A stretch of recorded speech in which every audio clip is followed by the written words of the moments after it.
to and welcome to Coventry Speedway on this glorious sunny Sunday afternoon for the 1998 British Final. Always known as one of the big events in domestic speedway. Of course, a little bit of glamour has gone since the Grand Prix was brought in, when one or two riders do not really have to qualify here this afternoon. They're just racing for the honour of being British champion. Some new faces, 3 new debutants, 1 or 2 old faces returning to the scene, no less than 5 former British champions in action here this afternoon. And of course that would have been 6, but for the unfortunate withdrawal of the reigning champion Mark Lorham, who of course was injured last week riding for Wolverhampton. Gallantly rode in the Grand Prix on Friday evening, but playing the shoulder injury was just too great for him. He has had to withdraw at the last minute from this British final. But Simon Wigg, Gary Havelock, Calvin Tatum, Andy Smith, all former British champions on view here this afternoon. Joe Screen, of course, should be in for a very, very competitive meeting. The British final was known as some of the hardest first corners in speedway racing anywhere in the world. And of course, the British champion still an elusive crown to wear. We've got a glorious sunny afternoon. The track looking absolutely superb condition. We look forward to a cracking British final here at Coventry on this new look Coventry track in 1998. 91-92 British champion Gary Havelock with me now. Gary, you're just having a quick look at the track. How's it looking for this afternoon's British final? It looks alright. It's hard to say until we actually get on there and have a bit of a kick, but yeah, I rode here early in the season, and the new track seems to be a really nice shape, and with a bit of dirt on it should make some excellent racing. Obviously a little bit of a point to prove this afternoon, looking to become British champion again. Yeah, I think anybody who has any serious contentions when they come to this meeting always comes here to try and win. I certainly do every year. It's still one of the hardest meetings of the year, and you know, everyone's got a chance. No less than 6 former champions, including yourself, in the lineup, so it should make for some rather hectic first turns again. Yeah, always hectic first turns at the British final. You know, nobody gives an inch, and like I say, always tough meetings, but you know, I'll be going for it the same as ever. New track this season, new team. You pleased the way things are going for you? Yeah, I'm reasonably pleased.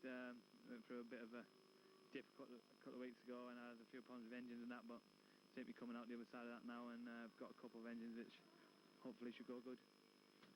British final debutant Savalas Clouting, obviously looking forward to your first British final this afternoon.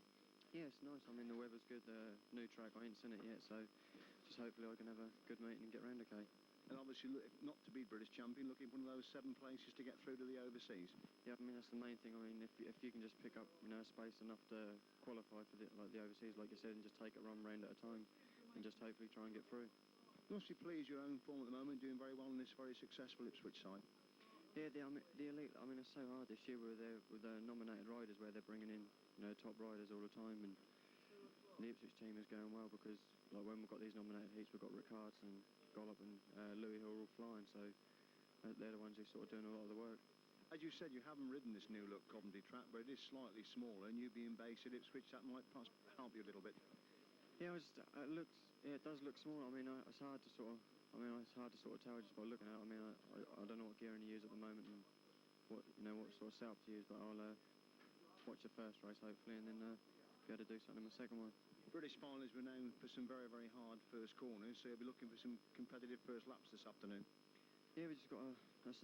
I mean, that's half the job. If you can make the trap and get at the starts, and then you're halfway there. So it'd be nice just to make some starts instead of, you know, missing the starts and doing it from the back. Thanks for having me with us. Very best luck this afternoon. Thanks. Thank you. Paul Hurry with me now. Paul, your 3rd British final, and obviously you've learned from the experience of the last 2, looking for one of those top 7 places this afternoon. Yeah, I'm just going to have a go and enjoy myself, really. I've been going pretty well just lately, and if I make 5 decent starts, I could be in with a shout. But I think this sort of meeting, you've got to go there to win, not just to come in the top 7, otherwise you start having problems and things don't go your way. You've already ridden this new look Coventry track with Oxford a few weeks ago. Did you like the new track here at Coventry? Yeah, it seems pretty fair. I probably tend to favour the smaller ones. Like on that night, I had a few dramas with my bikes and things didn't really work out, so I'm just going to start off afresh today and go for it. New team this year with Oxford, things working out quite well for you there at the moment. Yeah, it's a really good setup. Like Steve Birch's has put a lot of effort in, a lot of money, and like the team's just a good bunch really. We're all pretty young and like to have a laugh and a joke, and that's when you get results when you're doing that. Like we started off with a few teething problems, but we seem to get them sorted now and just see what the rest of the season brings. And you're going pretty well on the grass track scene as well at the moment. Yeah, I had one meeting at Oxford, the only one I've done. another third. I wasn't too happy with it, but it was reasonable, I suppose. I've got one this Thursday with Joe Screen in Germany, so I'll be looking to improve on my result in that one. Thanks, and we'll wish very best luck this afternoon. Cheers. Thank you.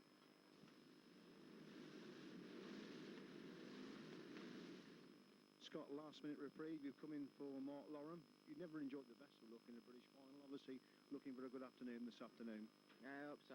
I was at Stoke last night and I didn't have a very good meeting there. Did an engine, so one bike today. But you can only ride one bike at a time. So yeah, I kind of no worse than last year, like, you know. So I'm glad I'm here, really. You know, I've worked hard to get this far, and like, you don't want to get in through riders getting injured, but it happens, and I'm just glad I'm here. Obviously, one of the disadvantages you will have is it's a new look Coventry track. You haven't ridden this actual track so far. No, I haven't, but I think, you know, there's a few riders who haven't either, so... But, you know, I'm looking forward to it. It's an extra meeting, and it'd be nice to get, like, around 9 or 10 points to get through to the next round. Overall, you're pleased the way things have gone for you so far this season? Not really, no. It started off brilliantly, and, like, I've been having so much trouble with my engines, but... the one I finished up riding last night felt really good, and that's one I'm riding today. So it's on the night end of the day, or on the afternoon. So I'll see what happens today. I've done some hectic first corners in the British final. Yeah, it's just unreal out there. It's just I mean, this is my second time, and like the first time was knocked me for 6 really. But yeah, but that's what it's all about, you know. Just see what happens. Looking forward to it. Do you think coming in sort of at the last minute is better for you? Don't worry about the minute. You did know you're actually going to be here. Now you are. Is it better, or would you prefer to have time to prepare, knowing you were in the meeting? No, I think personally it's better not to know you're in it, really, because nerves and everything like that. But like, probably if I'd have thought I was in it from the word go, I'd have probably got another engine sorted out. And like, with me having an engine trouble last night, it's really, you know, knocked me about a little bit. But you know, like I said before, you can only ride one bike at a time. But you really need to come to these big meetings with 2 bikes. Or maybe 3, but you know, I mean, I'm here and I'm enjoying it. Thanks, and let's hope it's successful for you this afternoon. Okay, thank you. Thank you. 88, 89 British champion Simon Wigg with you now. You've just walked the track.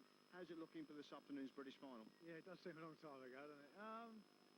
No, it looks really good. I think the difficulty with Coventry now is that they brought the straights in, so there's not quite as much room going into the corners, because you'd like to be a bit wider going down the straights, but the surface looks really good. I think they put a lot of effort, and you only got to look around the place to realise that the promoters here have written everything they can to put on an event that the sport can be proud of. So, you know, I think it'll be a great day. You've took part in quite a few British finals. They really are hectic first corners, aren't they? Yeah, I mean, probably even more so now with the amount of room going in the first corner. So, you know, it's definitely a battle of the brave today, I should imagine. Overall, you're pleased the way things are going for you at Kingsland at the moment?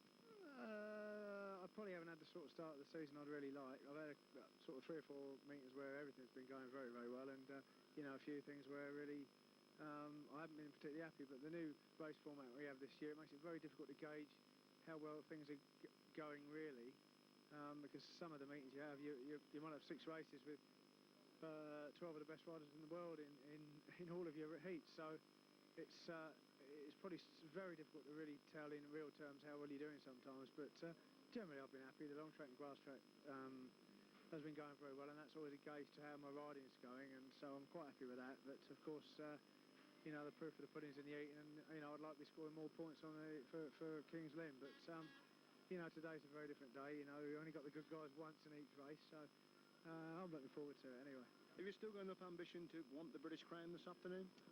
Well, really, I mean, for guys, I mean, there's not really much else that really, there's not much else about today, because qualifying for the World Championship is such a distant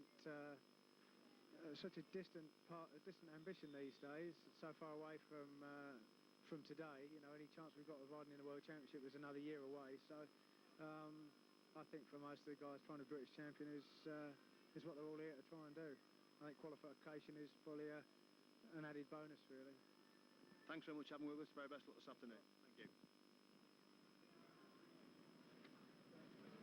Isle of Wight's Ray Morton with me now. Ray, 3rd British final. Looking forward to it this afternoon? Yeah, very much so. A bit more relaxed this time than the previous times. It's nice to be here. I'm just going to relax, enjoy the day, and hopefully I get a result at the end of the day. Like. 8th place in 1996. If you can go one place higher, you can get through the overseas final this afternoon. That's right. I think you find as well the Grand Prix riders get dropped out, so they'll probably be in the top running as well.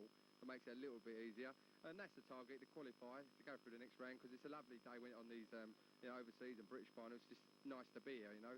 So if I can qualify and go through the next round, I'll be happy with that, and anything better, I'll be over the moon. You must be delighted to be back in British League Speedway after the farce of last season when you missed out by a decimal point. Yeah, it was a bit of a shame, but like they've got to draw the line somewhere, otherwise they've got to give way to everybody, you know. And I understood that sort of thing. But I'm back this year, and that year's gone, and I'm really enjoying myself at the moment. I say, are you enjoying life at the Isle of Wight? Yeah, very much so. I've got a lot better approach to speedway now. The pressure used to be a lot higher, and a year out, I've got a different outlook on it all, and I enjoy it a lot more now. I've took the pressure off myself, and the results are coming back slowly as well. Thanks, and we'll wish very best of luck. Thanks very much. Thank you.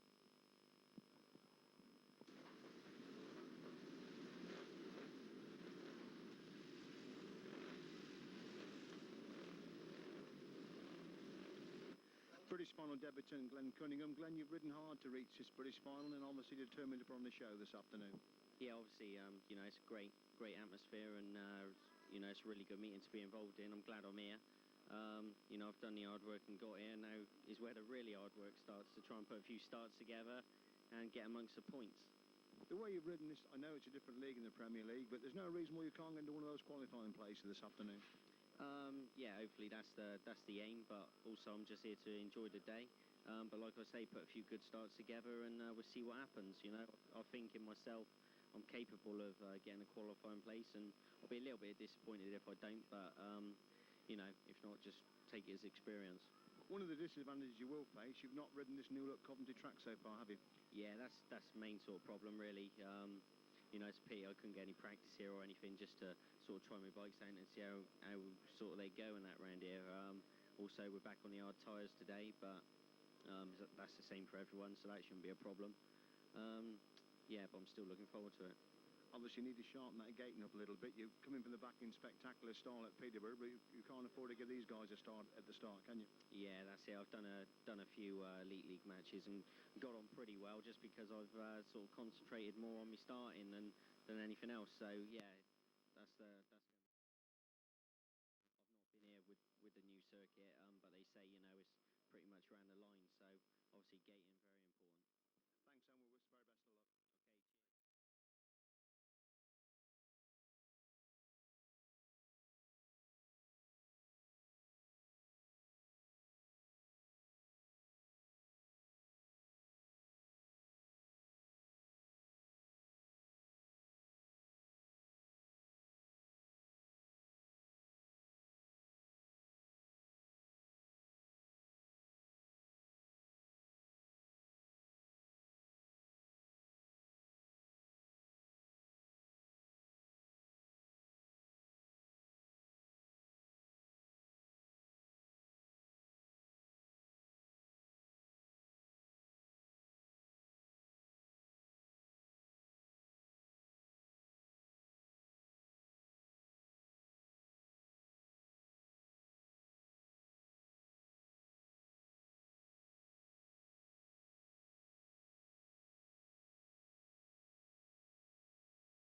Na chuj mi kurwa twoje kwiaty.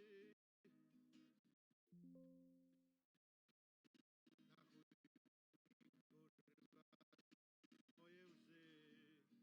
Na chuj mi kurwa te dramaty. Na chuj mi kurwa więcej nie wyle.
start the former champion Joe Screen as well clear. Then that back straight, Morton still in second, Stead in third, Tatum coasting round the back as Joe Screen gets a splendid start. He wins heat number 1. Second, Ray Morton. Third place, Gary Stead. That's the result then of heat number 1. And surely that has said and set up Joe Screen for a brilliant start for this afternoon. A dream start for the former British Speedway champion. So the result then of heat number 1, and a win in yellow flag for Joe Screen. And Joe's winning time was 61.8 seconds. Second in red was Ray Morton, and third in blue, Gary Stead. The time once again for that one, 61.8 seconds. Eastbourne's Dave Norris with me now. Dave, look a little bit concerned about the bikes. Is everything okay for this afternoon's meeting? No, the one I want to use is oiling up. But I'm going to still try it for the first one, but I know it's not right, so I'll just give it a go, and if that don't go, I have to use me Eastbourne one. Obviously looking for one of those top 7 places this afternoon. Well, I'm not really bothered, just see how it goes. Pretty pleased with your form for Eastbourne at the moment. Apart from the one meeting, you've done extremely well. Yeah, it's been going good for Eastbourne. I just had a bit of a disaster last night, but it wasn't through the lack of trying, you know. It's one of them days where nothing goes right, sort of thing. So, you know, I'm pleased with how it's going for Eastbourne, and to me that's the most important thing. As far as the British finals go, I think it's just, I don't know, sort of run out of chances in the end to try and get in this Grand Prix system, unless you're Polish. I don't think you ever get in anyway, so, I don't know, it's just another meeting, and hopefully I'll enjoy it. You've already ridden the new look Coventry track once. Do you prefer it to the old track? I don't like either of them really, but no, it's alright. I don't know, I'm a bit hit or miss here, so I didn't have a great one, but it can only get better. Thanks, and we'll wish very best luck this afternoon. Cheers. Thank you. You've not ridden this new look Coventry track. Is this going to be a little bit of a disadvantage for you? I think it's disadvantage for everyone. There's no home rider, is there? No. So. Obviously delighted to be back in the British League with Bellevue. Yeah. I don't know how long it'll last because I'm only there temporary to replace someone. So. One pleasing thing, John Perrin's pleased. The crowds are picking up. You and Sean are taking the Bradford fans to Bellevue now. Yeah, that's a good thing. More people come. Maybe pay a bit more. And obviously, it took you a while to adjust. You're now knocking in a few useful scores for Bellevue. Nice 12 at Oxford. Yeah, 12 paid 14, and then I got 9 last Friday, the other Friday, and I fell off in 1 when I was in 2nd. It's going all right, yeah. And looking forward to coming back here next Saturday very much for the point to prove. No points to prove. All I want to do is ride Speedway. Thanks, Olas, Andy. Very best luck. Let's hope it's a 4th crown this afternoon. Thank you. Thank you. Let's have a look at Heat 2 then. Riding in red, 3 times the British champion, looking for his 4th crown here this afternoon. Back now with the Bellevue Aces, it's Andy Smith. In blue, from the Eastbourne Eagles, England International, Dave Norris. In white, from the Ipswich Witches, making his British final debut here this afternoon, Savalas Clouting. And in yellow and black, from the Peterborough Panthers, another rider making his British final debut this afternoon, it's Glenn Cunningham. Of course, Cunningham and Smith all got here through the semi-finals, as of course did Ray Morton and Gary Stead in the previous heat. The other riders on view were seeded through to the British final, some of them rather controversially, at the expense of other riders who should be in the British final. So the riders settle in for heat number 2, Smith, Norris, Clouting and Cunningham away to a clean break. Smith makes a good start on the inside, but it's a rider white, Savalas Clouting, who leads in their back straight. Smith trying to cut through on the inside, Norris gets through in the 3rd place, relegating Glenn Cunningham to the back. As Clouting shows then from Smith, Norris in 3rd, Cunningham at the back as they complete that one. Bit of a surprise to this with the Ipswich reserve, Savalas Clouting well clear at the front then. Smith still in 2nd place. Norris in 3rd, Cunningham can make no impression at the back as they move into that Coventry bend once again. Smith locks it up on the inside of that Coventry corner. That's allowed Clouting to really pull well clear at the front. And the Ipswich reserve with a 20-30 yard lead now in the seat 2. Smith still there in 2nd place. Norris starting to peg back the ground on Andy Smith. Cunningham trying to get in the action as well. They're bunching up for the minor places. Clouting increases lead all the time. So Smith there in 2nd, receiving the attentions of Dave Norris, hanging in that 3rd place position, but no dispute in the win of the seat number 2. But a surprise result coming in heat number 2 as Savalas Clouting gets the win. 2nd, Andy Smith. 3rd place, Dave Norris. Ahead of Andy Smith and David Norris, so another dream start for the young Ipswich rider, former British under-21 champ. So the result of heat number 2, and a winning white for Savalis Clouty. His winning time was 61 seconds exactly, which equals the track record here at Coventry. Second in red was Andy Smith, and third in blue, David Norris. And that time once again, 61 seconds exactly. Scott Nicol with me now. Scott, obviously looking forward to this afternoon's British final. Yeah, you know, I had the first one last year, and hopefully I can have a little bit of a better one this year.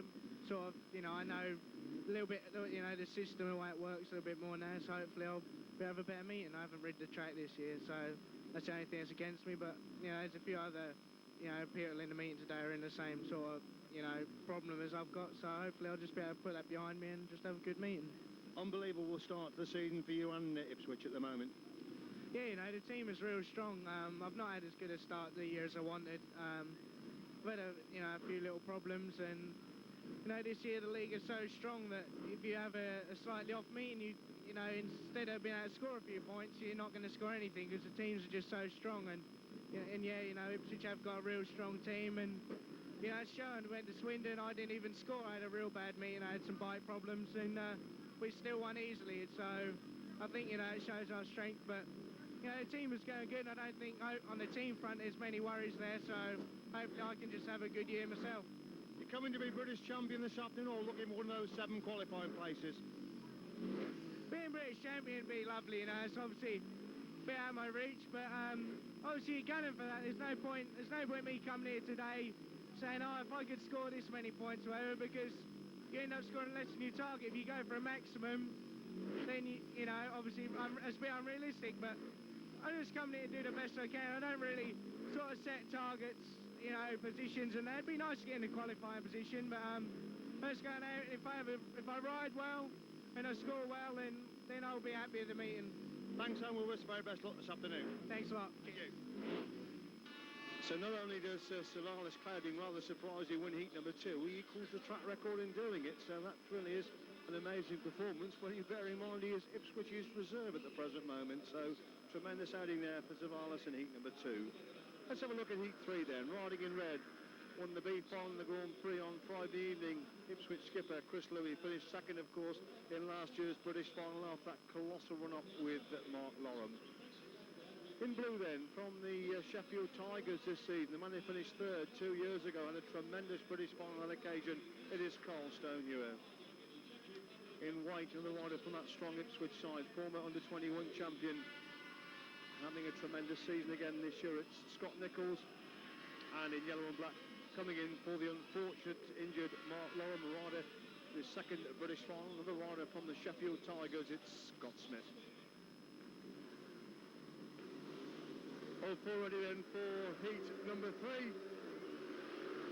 to a clean break, and Louis hasn't made the best of start. He gets trucked on the inside there as Stonehewer leads the back straight. Teammate Nichols of Louis gets in second, but Louis gets inside Nichols and tries to get inside Stonehewer.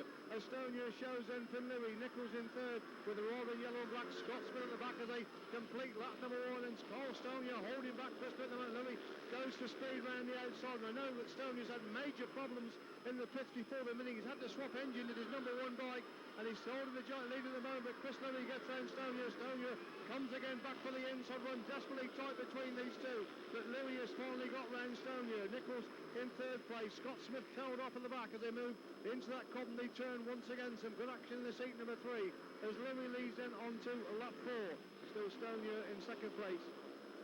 Scott Nichols in third. Scott Smith at the back, so Chris Louis looks like opening up the winning ride, but a good second place comes up with Carl Stonehewer as Chris Louis gets the win. Second Carl Stonehewer, third place Scott Nichols. That was on of heat number 3. Man Carl Stonehewer, a real bit of grit determination there from Stoney in the second, but overhauled by the master, Chris Louis. So as we were saying, if you watch the Grand Prix on TV, it's quite different with this new format, as I'm sure Greg Hancock, the world champion, will tell you. Although he was in rather good company, wasn't he? A lot of famous names there have to face the preliminary qualifiers again. Except for this man, he's the winner. Here's Chris Louis.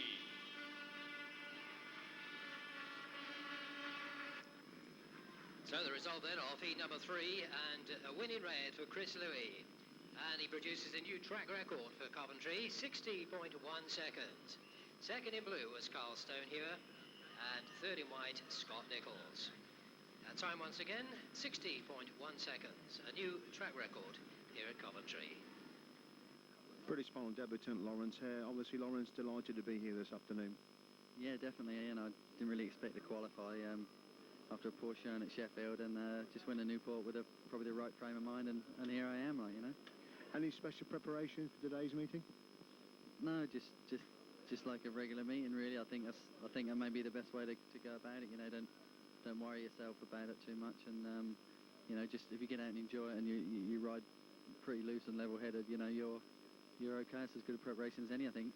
I think a lot of people have got a lot of admiration for you. The fact you stuck to your guns and rode in the Elite League, it would have been much easier to win in the Premier League, because it really is hard for you second strings and reserves in the Elite League. Yeah, there's a big margin between, you know, us sort of guys battling it out and the top guys, you know, battling out together. I made a commitment to stay with Oxford, and you know, I don't go back on that decision, and I'm happy to be in the Elite League. You have a little slight advantage. You have ridden this new look Coventry track, whereas some of the riders here today have not ridden the new track. Yeah, I think I had a clutch slip in 2 races, then bust a chain that bent the frame, so I packed up and went home. So I didn't have a too fond of memories of this new shape track. So I must admit, I was quite fond of the old style track. I didn't really get a chance to give it a good crack, but I know it's a good couple of T's smaller anyway. So that must catch a couple of people out, you know. And obviously your main aim is looking for another 7 qualification place this afternoon. Yeah, you know, like I said, just turn up and just you know, and just do what I can. Just like I say, I'm pretty pleased to be here. I have nothing to lose today. Just go at it with that sort of frame of mind, and just whatever happens, happens. And as long as I enjoy myself, and whatever comes is an absolute bonus for me. Amazing time there for Chris Louis. He's followed Carl Stonehewer for a lap and a quarter, and he has absolutely annihilated the track record. 60.1. He's taken 9/10 of a second off that track record in one go. So could it be the Coventry new track will get below a minute before this meeting is finished this afternoon? That is an amazing time there for Chris Louis, bearing in mind he was in second place for a lap and a quarter. Heat 4 then, double British champion from the Eastbourne Eagles. Now, of course, it's Gary Havelock in red. Another British final debutant, the Oxford Reserve, Lawrence Hare, is in blue. Twice British champion from the King's Lynn Stars, Simon Wigg in white.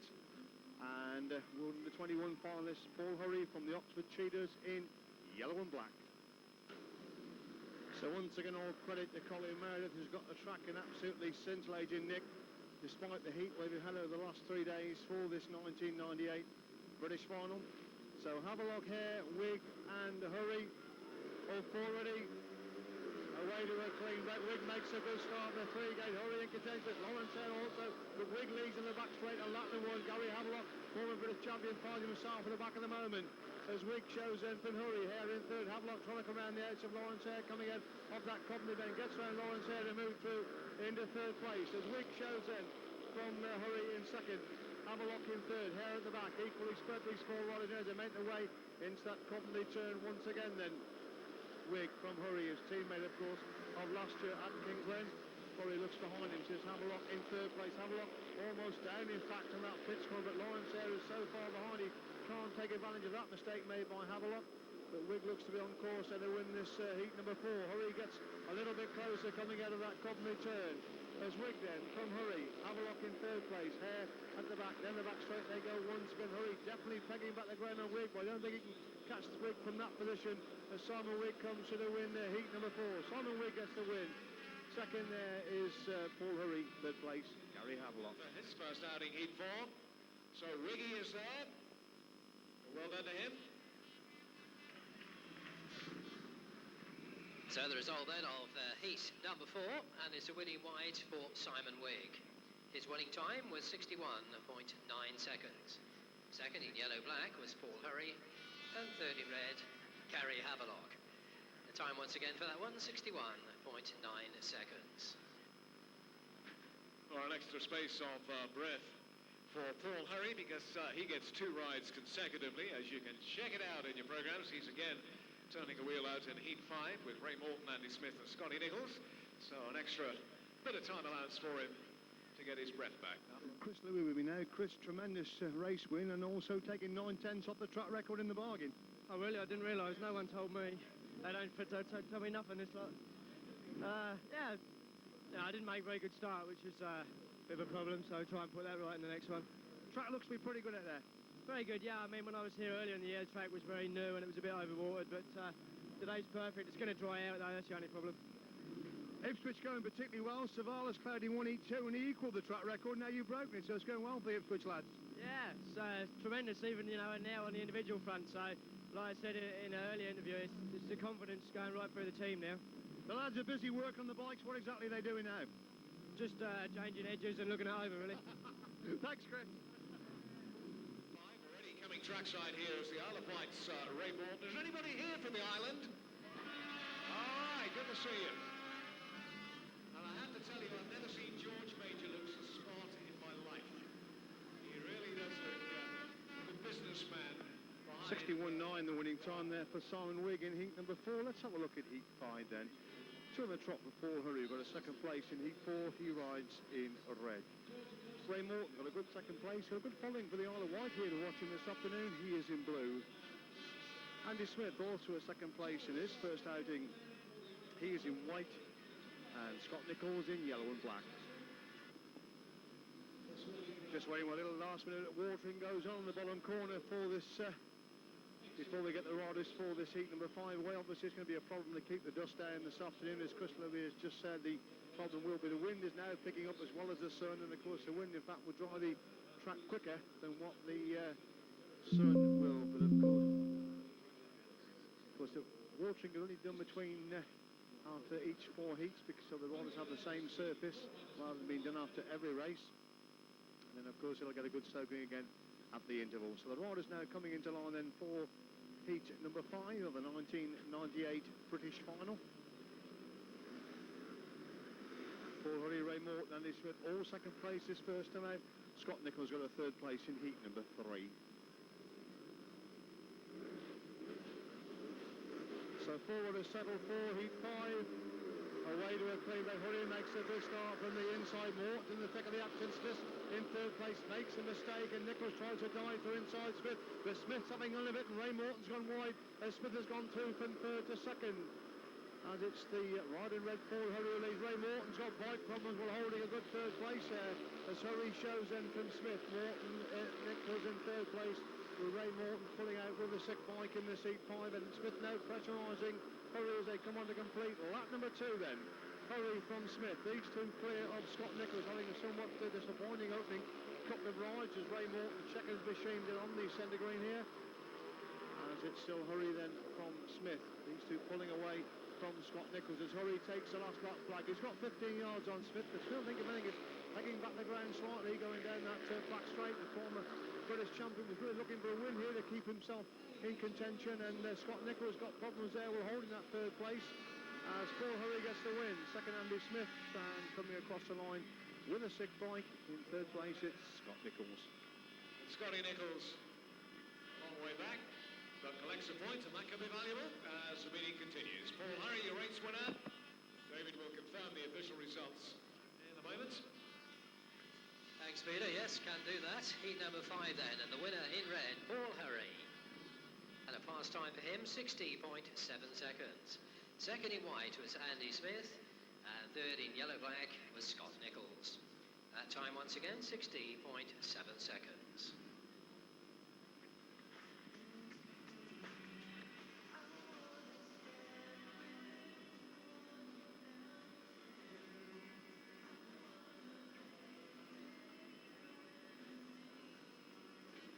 Thank you, David. As we bring him out, Lawrence Hare in this one in red, Chris Louis rides in blue, Gary Stead white, and Savalas Clouding in yellow.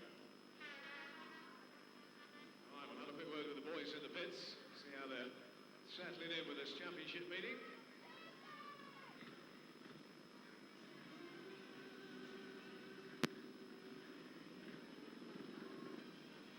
So let's have a look at heat 6 then. Lawrence Hare rides in red. Chris Louis winner first time out, and of course setting a new track record, he is in blue. Gary Stead in white, and Savalas Clouting also won a first time out and equal on the track record in heat number 2. He's in yellow and black. So tremendous starts by both the Ipswich riders. What are we in for in this heat number 6?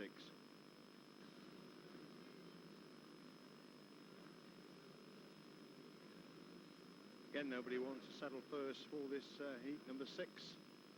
Sun beating down, drying up the track very quickly indeed. Louis, Stead and Clouting away to a clean figure. Louis makes a good start. Clouting gets there with him. Stead flies on the inside. Clouting Cannon's got a good line round the outside. Gets round Stead and Hare gets inside Stead. As Stead gets back through into third place. As Louis shows Evan Clouting. Stead trying to get through on the inside of Clouting. As Louis leads completing that one. It's Clouting in second. Stead in third. Hare at the back. So Ipswich 1-2 at the moment. As Louis is the lead. That back straight on lap number 2. It's Clouting in second place. These two pulling away from Gary Stead in third with Lawrence here again finding himself in the back. And the back straight once again then.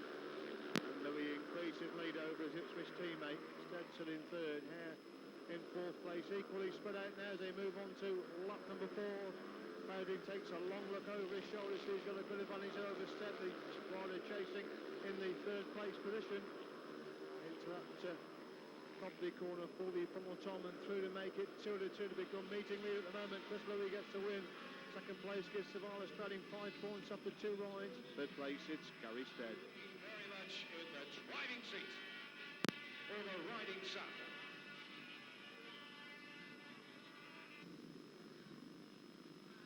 And the result of heat number 6 and a win in blue for Chris Louis. His winning time was 60.2 seconds. Second in yellow-black was Savalas Clouting, and third in white, Gary Stead. And the time once again for that one, 60.2 seconds. The 2-minute warning is now sounding out for the riders for heat number 7. Heat 7 then. Carl Stonia, splendid second place, first to mount rides in red. Gary Havelock is in blue. Dave Norris in white, and Calvin Tatum looking for better fortune. He's in yellow and black.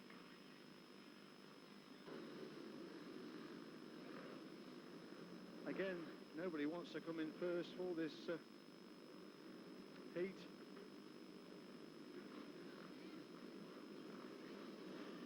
They all four moving together. Stonia, Havelock, Norris and Tatum. A clean break. Stonia makes a good gate. Havelock gets the corner first. Tatum goes to speed round the outside. Gets round Havelock coming up that pist. When Havelock gets back inside Tatum. These two nip and tuck going into that Coventry turn. Havelock overslides Tatum. Cuts it back for the inside run. Can he get inside Havelock? The two former British champions scrapping it out with Stonia in third. Norris at the back. Then the back straight on lap 2 then. Havelock from Tatum. Stonia in third place. Norris can't find a way through at the moment, and Havelock seems to have the measure of Tatum as they complete lap 2 then. Havelock from Tatum. Stonia in third place. Norris at the back, then the back straight. Once again Havelock putting a bit of build up between himself and Calvin Tatum, and Stonia start to peg back the ground on Tatum with that scrap for that second place. Norris off the pace back, and Tatum looks to me to be visibly slow in there in second place, and Stonia making the move round the outside is almost alongside Tatum going down that back straight. Havelock is a long way clear at the front. Stonia determined effort round the outside of that Coventry corner. Tatum goes wide to block him as Havelock gets the win. Second Calvin Tatum, third place Carl Stonia. And we'll see how that scans into the frame.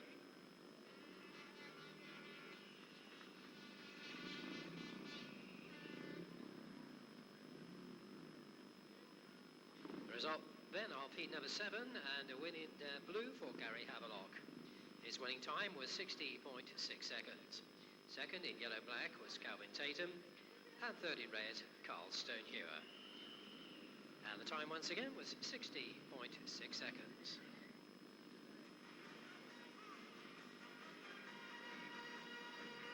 Well, we mentioned that Ray Morton from the Isle of Wight here. Ray, a bit of a struggle in your last ride. You're pulling out there. What was the problem?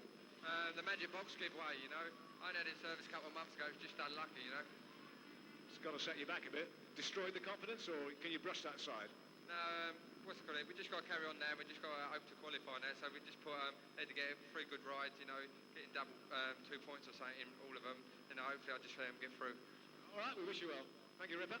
Ray Morton talking to us there. And and the boys obviously hard at it in the pits as we get ready to turn our attentions to heat number 8, coming to the line in a moment. So they come out for heat number 8. And you'll hold up Joe Screen, winner first time out, is in red. Glenn Cunningham is in blue. It's Scott Smith in white, and Simon Wigg also winner first time out in yellow and black. Screen and Wigg look settled in 1 and 4. Now, as I say, that Screen pulls back. Screen's ready in 1. He's joined now by Cunningham in 2. Smith goes into 3. We just wait for Wigg to settle in gate number 4 for this heat number 8. All 4 ready.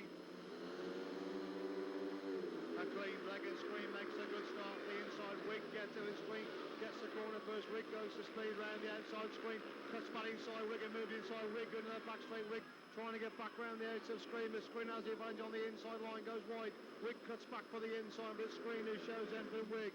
It's Cunningham in 3rd place with Scott Smith again fighting himself at the back, and now Wigg coming under pressure from Glenn Cunningham for that 2nd place position. Cunningham trying to get inside Wigg as Screen pulling away at the front. It's still Wigg in 2nd place. Cunningham in 3rd. These three a long way clear of Scott Smith as down the back straight they go once again. So looks at Joe Screen is going to win his opening 2 and be unbeaten after they've all taken 2 alongside Chris Louis. He leads now onto a lap 4. Quick look over his shoulder. He's got 20 yards on Wigg. Cunningham is going to pick up his first points of the afternoon. Scott Smith again struggling at the back as down the back straight they go once again. Screen clear then of Wigg. Cunningham in 3rd place, so 2-2 for Joe Screen. He gets the win. 2nd, Simon Wigg. 3rd place, it's Glenn Cunningham. In for the 2nd position there. So looking good then for the fortunes of the Bellevue Star, the Screen machine, Joe Screen. Still, oh, there goes the famous wheelie. The last time we saw Joe, he was managing to do a whole lap round as a wheelie. Whether or not he'll do the same today, maybe if he regains his British Championship, he will do that. But he's coming now. Come on, everyone. A little bit of show business right here at the British final with race winner Joe Screen putting it about, sitting on the back mudguard with trailing legs, and all the way down the back straightaway as well. Oh, well, nearly all the way down. Well done, Joe.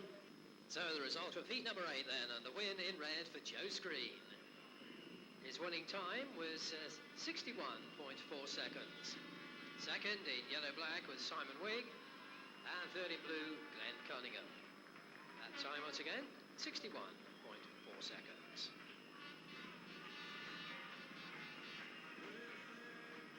Chris Louis, we said you had a good Grand Prix on Friday. Pleased with that, but a real upset of the apple cart with the World Championship. Well, the World Champion being dismissed. Yeah, I think perhaps it's clouded people's views of the system a little bit, especially around these parts of the world. But it's a tough system. It's really tough for the riders. I mean, you've got 2 ends of the scale. Obviously, Greg was unfortunate to go out after only 2 rides, and I ended up having to do 8 just to come 5th. So, it's tough for everybody, really. It's still extremely hard in the A final, as you found out. Yeah, because I wasn't in it. Exactly. What do you reckon then, Chris? I mean, it is a new format. It's for the better of championships.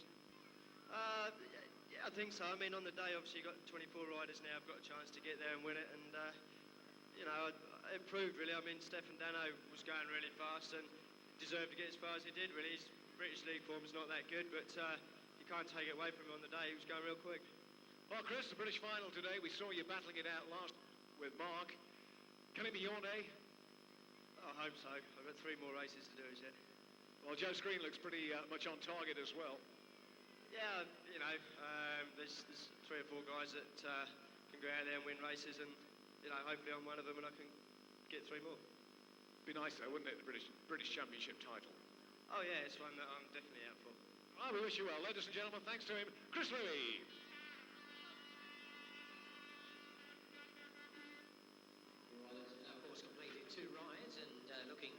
Individual score chart. 2 riders on maximum points at the moment, of course. That's Joe Screen and Chris Louis.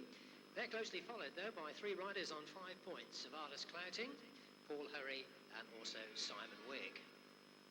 Paul Hurry with me now. Paul, 5 out of 6 in the opening 2. Pretty pleased with that? Yeah, it's not too bad. I've still got to keep myself in gear and concentrate a bit more. I got a bit radical in a couple of them. I just tend to slacken off and make silly mistakes. But if I can keep my head together and still make starts and ride half sensible, should be all right. they keep watering the track. It's not running too bad at the moment. It's not running too bad, but I just think it's silly running a speedway on a Sunday afternoon, you know. It's better if they can run it overnight, because then you've got the damp air and the track's always going to be perfect. And then like the track staff can relax a little bit and enjoy it more. But it's on a Sunday afternoon, and that's it. Obviously still going for the British crown, but with 5 points from your opening two, you're well on course for one of those 7 qualification places. Yeah, hopefully I would like to get on the rostrum to my main aim. But who knows, I can make starts, and I've beaten Joe and Chris before, and Kelvin at that, and Simon, so maybe, I don't know. So we look at the lineup then for heat number 9 with Savalas Clouting riding in red, Simon Wigg is in blue, Ray Morton in white, and Carl Stonehewer in yellow-black.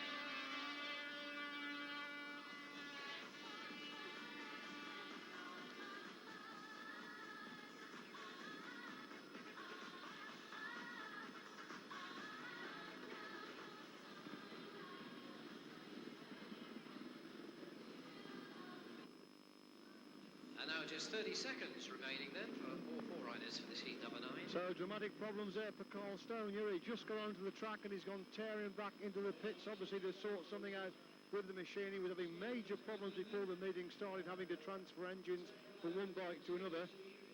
So after they've all taken 2 outings, 2 riders lead the meeting, Joe Screen and Chris Louis. They're on the 6-point mark with 5. Savalas Clouting, that's a bit of a surprise.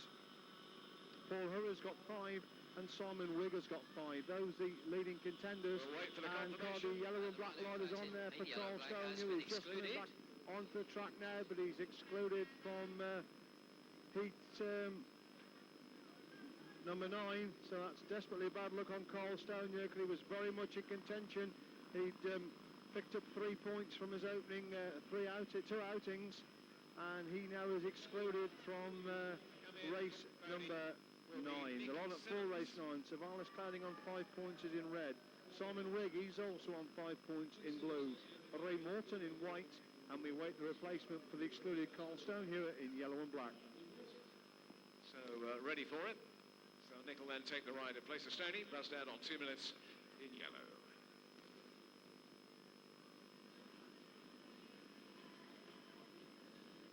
The replacement for the excluded Carl Stonehewer is Nick Simmons, the track standby reserve.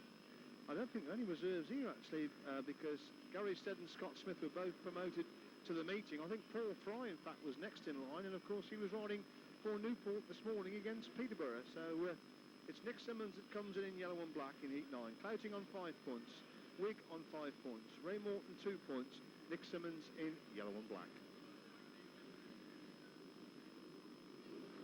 4 riders settle then for heat number 9.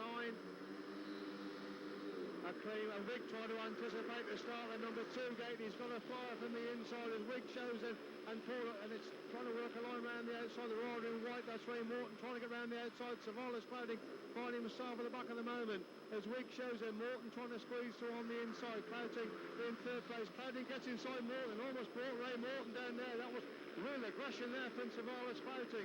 As Wigg shows in from Clouting, it's Morton in 3rd place, Simmons at the back as they come to complete lap number 2. So rigorous action there between Clouting and Ray Morton. Clouting has got Wigg in his sights now as they move into that pits corner once again. Wigg there from Clouting. Clouting's took 10 yards off Wigg going down that back straight. This could be an interesting last corner as Wigg rides a wide line. Clouting has gone too wide in fact, and Wigg pulls away as they move onto lap number 4. Wigg still then from Clouting. Morton in 3rd, Simmons at the back. Down the back straight they go once again. So winner of the Simon Wigg will see him move up to the 8-point mark after 3 outings of this 1998 British final. It's Simon Wigg who gets the win. 2nd, Savalas Clouting. 3rd place, it's Ray Morton. So far for Wiggy from King's Lynn, and certainly looking very, very buoyant.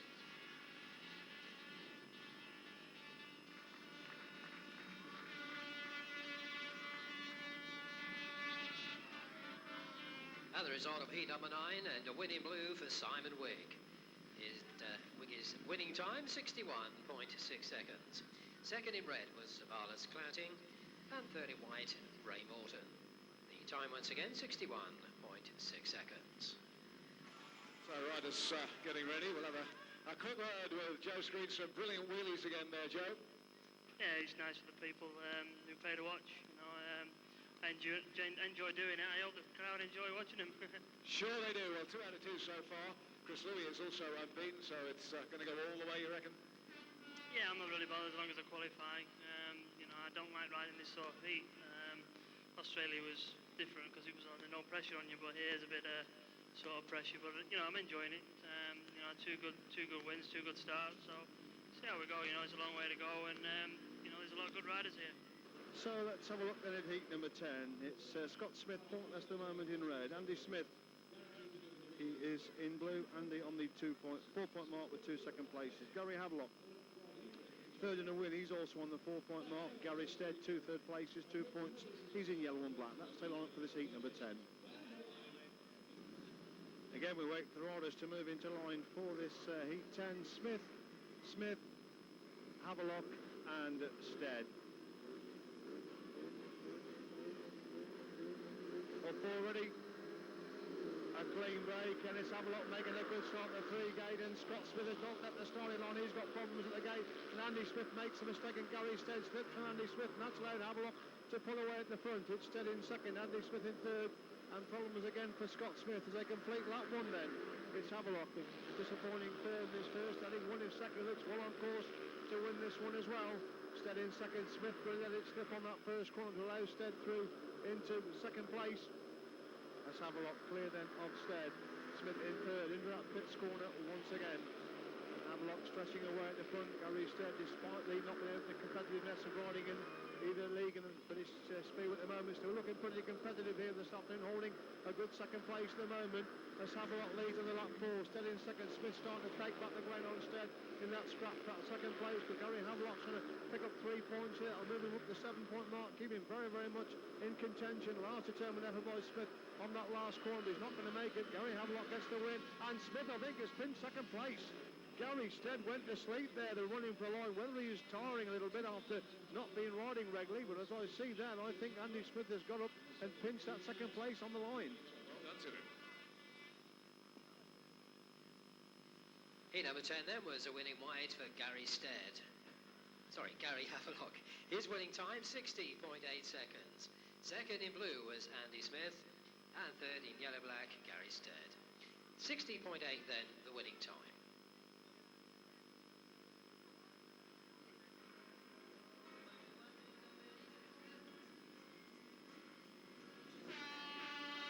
So this heat number 11, we have Glenn Cunningham riding in red, Scott Nichols is in blue, Calvin Tatum in white, and Lawrence Hare in yellow-black.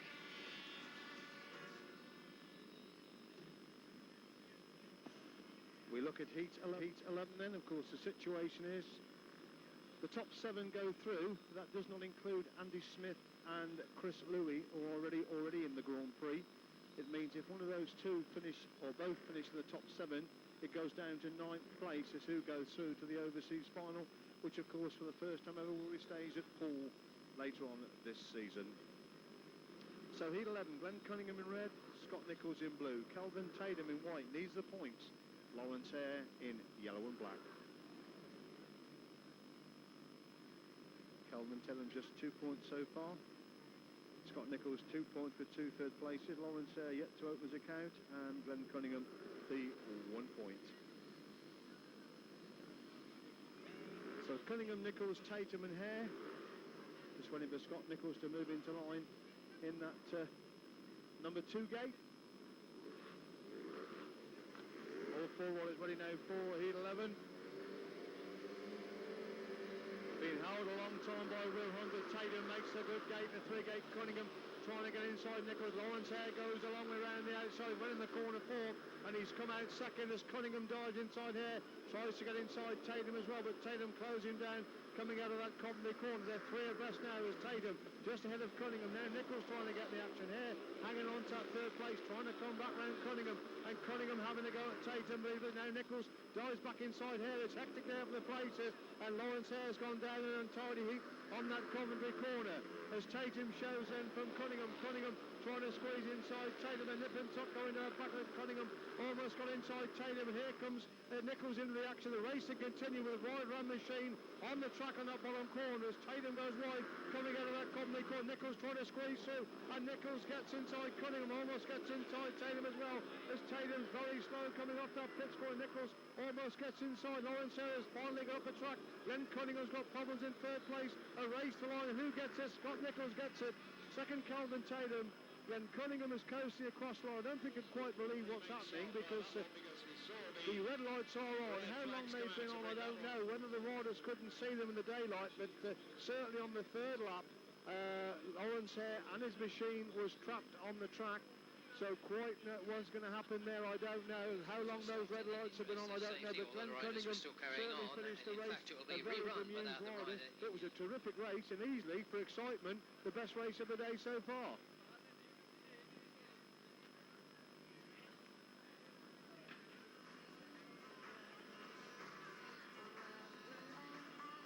I've got to do it all again, even though they, as David said, continued on. A little difficult to see the red exclusion lights battling against the brightness of the sun. We can understand that, but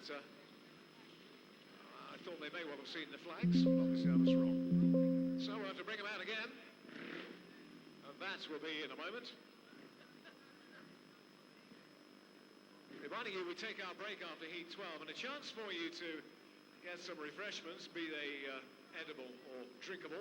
But it's also a chance for you to help the Speedway Riders Benevolent Fund, because we're doing the official collection this afternoon. The Ben Fund, as it's been affectionately known for a fair few years now, is the way of helping a rider who is injured with a little bit of financial support. Just a little bit of time then before the remaining three come back out on the track ready to compete in the rerun of heat number 11. So a little bit of extra space of breather for them. As we look in the pits, desperately, a lot of the boys trying to stay out of the sunlight. And Gary Stead is working up a fair sweat here. Gary, it's good to see you back again. You were telling me before the start of the season, not a lot of races this year. Not too many up to fresh. You know, it's high-level racing, and when you're not racing week in, week out, and match fit, you can't just expect to come back to this level, you know, and go out and be winning. You know, I'm going out there and giving 110%. I'm lucky that I'm in the meeting. I'm enjoying it, and let's hope that in the very near future something does come up. We hope so as well for your sake, Gary. We wish you lots of luck with that. Thanks for talking to us, Gary Stead. Then, quick word for him. Obviously, a lot of pressure on his shoulders to do well in the meeting. Somewhat of a springboard. And one guy trying to stay in the cool is Scotty Nichols. Cool, suave, sophisticated, and not letting the heat get to you. You must be talking to the wrong bloke. Oh, so I must, yeah. Enjoyed it, Scotty?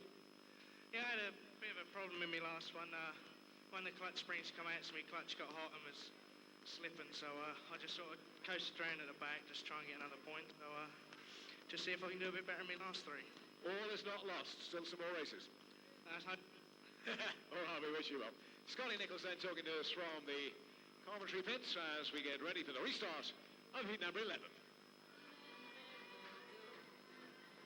So apparently the red lights were on for 2 laps of that race. I thought it was strange when Lawrence Hare and his machine were still trapped on that corner, the bikes were still going round. So it really was probably, for excitement, one of the best races of the day, heat 11, but it's got to be redone without the exclusion of, with the exclusion of Lawrence Hare. So Glenn Cunningham in red, Scott Nichols blue, Calvin Tatum in white.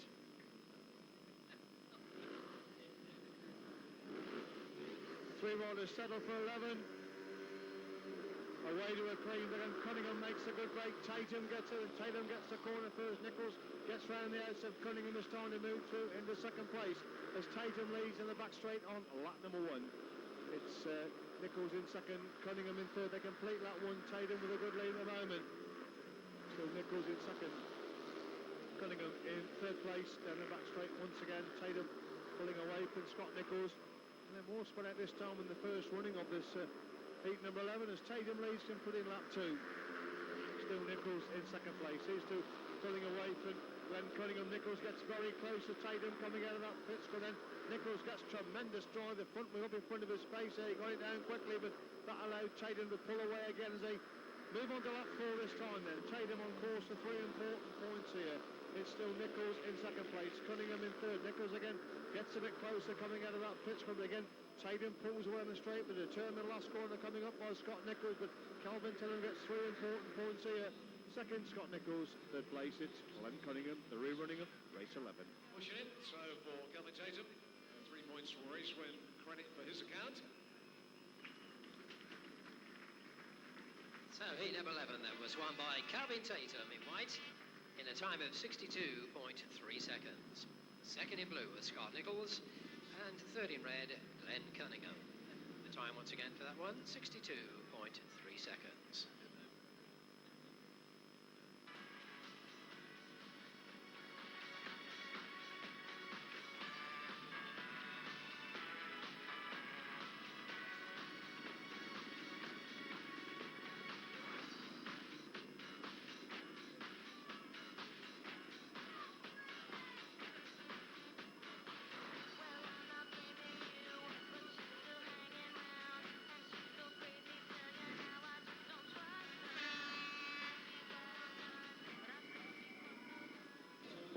So we move on then to the interval heat, and this could answer quite a few questions here in this 1998 British final.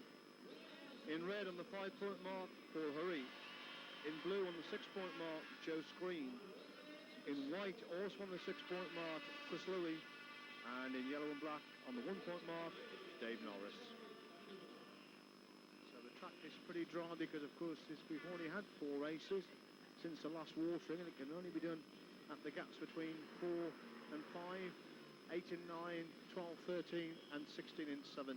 So I think Joe Screen needs to gate if he wants to get the better of Chris Louis in this heat number 12. But the track is pretty dry. It might be difficult to come for the back in this one.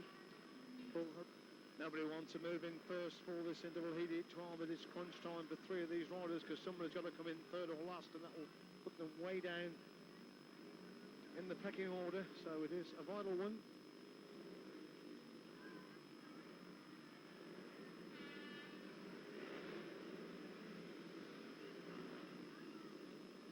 Now they finally move in to sort themselves out for race number 12. Just waiting for Louis to move in that 3 gate. So Hurry, Screen, Louis and Norris. Green lights on. Starting Marshall moves away. A clean break, and Screen has just got the edge of the start. He gets a corner first. Louis going for speed round the outside. Screen has gone wide to push Louis right. Louis cuts back for the inside. Louis goes inside Screen. If he stood still there. Hurry in third place. That was a devastating first half. A lot there by Chris Louis. The Screen clearly got a drop of the gate, but Louis was having no messing coming out of that first corner. Louis shows up and Screen. Hurry in third, Norris at the back, and I don't think Joe Screen has a hope of getting to Chris Louis. Now that really was a determined effort by Chris Louis, because clearly Screen had the better of the start. As Louis then clear of Screen, Hurry in third place, Norris not too far behind Hurry as they make their way to that back straight once again.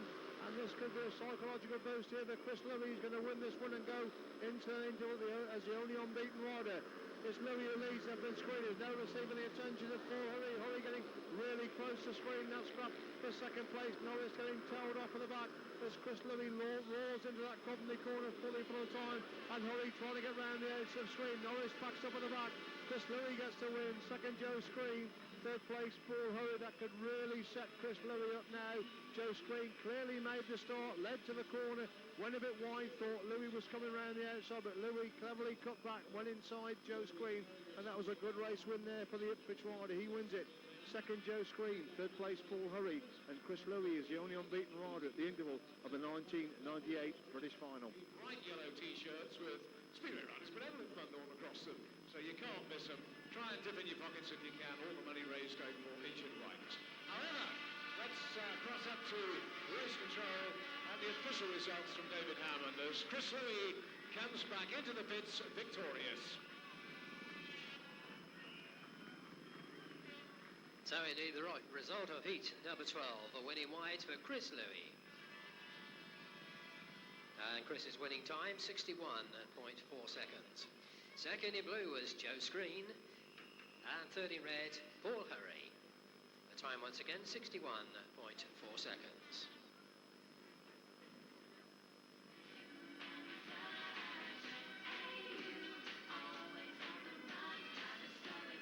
New England team manager Dave Jessett with me now. Dave, enjoying watching the British final this afternoon? Yes, certainly am. It's the first time I've been to Coventry for a couple of years now, and with the new track this year, I think it's making it very even.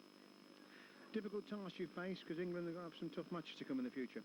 Yes, we've certainly got some tough matches to come. I mean, we've obviously taken on the Australians in July, and yes, that's my first appointment, if you like, and well, I know we got beat by them last year, so I'm obviously going to be keen to turn that defeat around, but yeah, it won't.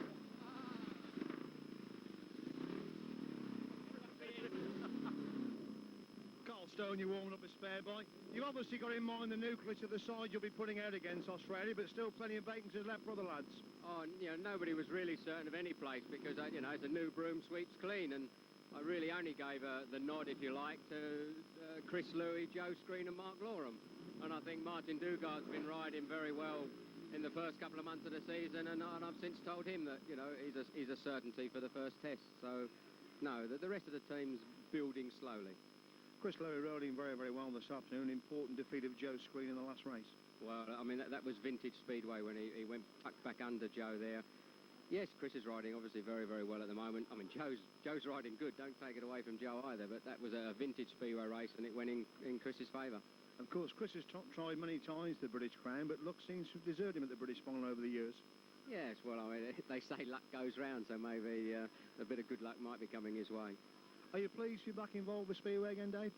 Yes, well, I've always been involved in the retail side with a very small sort of Speedway spares set up down there in Kent, but I wanted a complete break when I did retire. I felt that if I was too much involved around the couple of years that I'd retired, I would have been very tempted to restart, and I felt that would have been foolish. So I did honestly try and make a clean break and stay away, which is exactly what I did. Maybe I shouldn't have quite stayed away 10 years or so, but nevertheless, I'm very pleased to be back, and yeah, I'm thoroughly enjoying the involvement. Is there a possibility of an American Test Series? Is there any likelihood of that? Well, there's likelihoods of all sorts of things. I mean, I've put a lot of proposals forward to have sort of test matches against all and sundry as far as I'm concerned, but at this particular stage, I know it's a new manager's coming into the scene, but it's a job to fit them in right now. There's fixtures all over the place, especially with the wet start to the season. The fixture lists are very full, and if there is any vacancies sort of August onwards, then there is a great likelihood there will be more tests. And I love the tests myself. I think you're bringing the top 6, 7 riders from each country to a meeting. You know, you'll pack the terraces. And I think the American Test Series is always very popular because the Americans do sell themselves very well over here, and it gets a good following. Well, the riders that they've got over here, the Americans, I mean, they're the world's best. And I mean, you've got 2 of them here at Coventry. Can you imagine a test match against the United States around Coventry? It's got to be a full house, and you know, exciting Speedway for all and sundry. Rather unfortunately, the Scud, Scott Smith, has not been able to compete in the rest of the meeting. This is due to mechanical problems which he's had on both machines. One, I think, was at Stoke last night, and the other this afternoon with no number 3 machine around. So Scotty is not able to continue, and his place in Heat 13 will be taken by Paul Clues.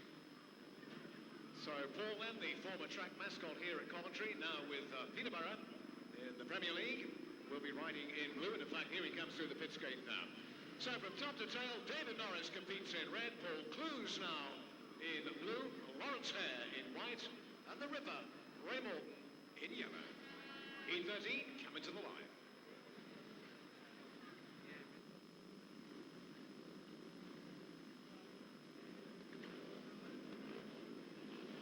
Ford is ready for action then for race number 13. Norris, Clues, Hare and Morton. Green light comes on. A clean break, and Norris makes a good start there. Ray Morton gets it with him. Morton is the lead. In dragon left, Lawrence Hare also contentious. Lawrence Hare in fact the lead to the back sprint, and lap number 1, Norris in second. It's Ray Morton in third place with Paul Clues at the back. As Lawrence Hare has yet to score a point, leads and into that pit corner. Dave Norris trying to squeeze through on the inside. Morton in third, Clues at the back. A bit of a shake of this one because Lawrence Hare has spelled over his account so far. Looks very much on course for 3 points here. Dave Norris slides into that Coventry bend, but lost out coming out of the bend. There's Hare then for Norris. It's Morton in third, Clues at the back, and the back straight they go once again. Looks as if Lawrence Hare has got out of his point scoring account in a big way here. Dave Norris takes a much better line coming out of that Coventry till there's 2 bikes between him and Hare now as they move on to 4 then. Hare from Norris. Norris gets through on the inside of Hare, but Hare the quicker line back round the outside. But the gap's there for Norris to get through on the inside, but Hare's too quick for him. Morton in 3rd, Clue still in 4th place. Last corner comes out of for Lawrence Hare, and he gets the win. Lawrence Hare gets 3 points there in a big way. Second, Dave Norris. 3rd place, it's Ray Morton. The Cheetos in 13. So good outing for him there as we bring the boys round. So the result of heat 13, and certainly lucky for that man in white, that's Lawrence Hare. And his winning time was 62 seconds, exactly. Second in red was David Norris, and third in yellow-black, Ray Morton. Time once again for that one, 62 seconds, exactly.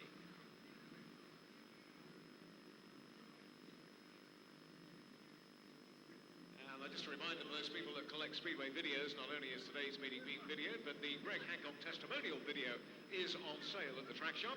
So if you haven't got your copy of that great meeting... So let's have a look then at heat number 14. We've got Gary Stead in red. Paul Hurry needs a win after that 3rd place last time out to bring him back into the reckoning. Glenn Cunningham in white, Carl Stone here in yellow and black.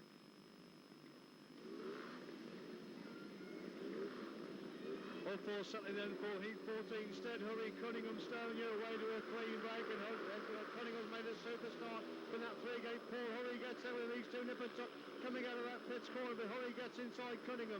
Stone you're in 3rd, but Gary Stead at the back as they move into the Coventry corner. Lap number 1 then. It's Hurry who shows from Cunningham. Stone you're in 3rd. Gary Stead in 4th place into that pits corner on lap number 2. And it's Paul Hurry taking a real wide line coming out of that pits corner. It's increasingly over Cunningham, who's coming under pressure now from Stone here for that 3rd place instead. Trying to get back in the action. Cunningham just hanging on to that 2nd place. Stone here again finds a drive around the outside of that pits corner. Cunningham trapped on the inside. These 2 shoulder to shoulder in that scrap for 2nd place. As Hurry pulling away at the front. Still Cunningham grimly hangs on to that 2nd place. Stead trying to get back into the action. Well, they move on to lap 4 this time. Looks at Paul Hurry's going to pick up 3 important points here. Cunningham still in 2nd. Stone you're in 3rd. Was Stead at the back into the Coventry corner probably for time. So 3 important points come Paul Hurry's way. 2nd Glenn Cunningham. 3rd place Carl Stone here. With a classic race victory for young Paul. So some assistance for his point scoring. So the result then of heat number 14, and a win in blue for Paul Hurry. His winning time, 61.2 seconds. Second in white was Glenn Cunningham, and third in yellow-black, Carl Stonehewer. The time once again, 61.2 seconds. Well, we enter into the section heat 15 with Simon Wigg, Kelvin Tatum, Chris Louis, and Andy Smith. Don't forget our presentation of awards straight after heat 20 or any run-offs if we need them. Of course, we're looking for the top 7 riders to qualify through to the overseas final at Poole in June. That excludes, of course, both Chris and Andy Smith, because they're already in the Grand Prix. So 7 top riders to move forward when they meet up with the American competitors, Australian and New Zealand. So an interesting overseas final to come in June. On we go then to heat number 15. We've got Simon Wigg currently in 3rd place overall. He's on gate 1. Calvin Tatum still needs the points to get into those top 7 places. He's on gate 2. Chris Louis, meeting leader, on beaten gate 3. And Andy Smith on gate number 4. So a crunch hit again. This heat, Andy Smith, 3 second places, has got 6 points. Chris Louis, I'll say, unbeaten with 9. Simon Wigg has got 8 points. And Calvin Tatum has got 5 points. Gary Havelock also still hovering on the 7-point mark. He's out in the next race, and the winner a second for him would keep another former British champion very, very much in contention. Of the younger brigade, it's Paul Hurry who's doing the business at the moment, but still the older hands of British Speedway are the ones who seem to be in the major places so far this afternoon. Also, of course, let's not forget Savalas Clouting. He's still on the 7-point mark. A race to come. He's out in the heat 16 against Green and Havelock. So, but this heat 15, the tapes have now been mended, and we should be away pretty quickly with heat 15. A win here, of course, would see Chris Louis 4 rides, 4 unbeaten rides, and put the pressure very much on Joe Screen to win heat number 16, the next race in the programme. 4 riders settling then for heat number 15. Green light comes on. A clean break, and Tatum makes a good gate for 2 gate. Louis gets it with Smith trying to get to Rig in third place. The moment Louis gets round Tatum and leads down the back straight on lap number 1 then. It's Louis who shows them the Tatum. Smith trying to find a line round the edge of Tatum. Rig finding himself in last place now as they come to complete lap 1 then. Louis from Tatum, Smith in third place. They make their way down the back straight once again. Smith trying to get round the edge of Tatum. Tatum riding a mid-track position. Smith can't find a way past him at the moment as Louis leads then completely in lap 2. Tatum in second, Smith in third. Rig at the back as they move into that pits corner once again. Louis 10-15 yards clear of Tatum was hanging on to that second place. Smith in third. These three pulling away from Rig as they make their way into that Coventry corner once again. Smith locks up on the apex, that Coventry corner, cuts back on the inside, and he's back after Tatum again now as they move on to lap 4. Louis clear of Tatum, Smith in third. Rig off the pace at the back, and the last place here should, I would think, would see his Rostam chances go as Chris Louis makes it 4-4. Second, Calvin Tatum. Third place, it's Andy Smith. So Chris Louis there in for the win as the celebration goes up with the Ipswich supporters there on the back straight.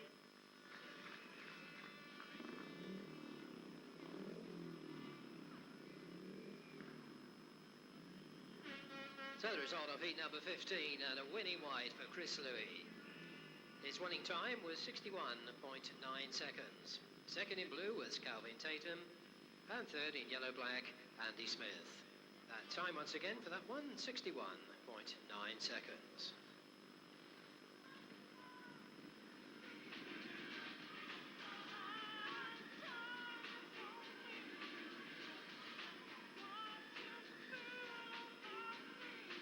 Heat 16 on the move. Scotty Nichols in this. Savalas Clouding, Joe Screen, and Gary Havelock. And on goes the official 2 minutes time allowance. So the competitors for Heat 16 now on 2 minutes time allowance. So when we go down to the line for this one, and looks like being an important one as well. So Chris Louis putting himself in a tremendous position now. Joe Screen has got to win Heat 16. And then even if he wins it, Chris Louis would need to drop a point in heat number 17. So the onus switches back to Joe Screen here. We've got Scott Nichols in red, Savalas Clouting. Probably the surprise package of the meeting at the moment was 7 points in blue. Joe Screen just dropped a 1 point in white. Gary Havelock also on the 7-point mark. He's in yellow and black. So the 4 riders moving in then for heat number 16. Nichols, Clouting, Screen and Havelock. A clean break. Nichols gets a fly from the inside. Clouting in the action. Screen goes down. He tangles up there with Clouting. That looks rather nasty there. They were very tight there. The bike's revving away. Screen has crawled away from his bike. Clouting is trying to get to his feet, but they were desperately tight long before the 30-yard mark, and Nichols got an absolute flyer from the inside there. That shoved the Clouting over. Screen was in the thick of it from the 3 gate, and they seem to get up there and both go down.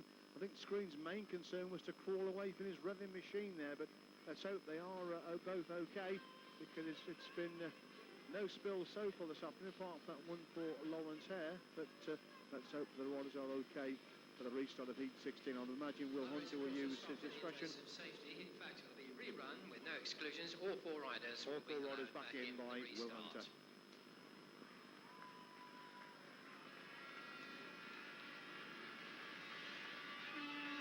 Joe Screen up to his feet, looks to be okay. Savalas Clouding still down on the track, so Joe Screen is okay. Let's hope that Joe Screen's bike looks rather worse for wear. In fact, it's been carried off the track at the moment. So the former British champion will need some work done on that, but he himself is okay. And we wait to see what the situation is regarding Savalas Clouting. Machine off the race circuit, Screeny back into pits. Let's keep our fingers crossed now.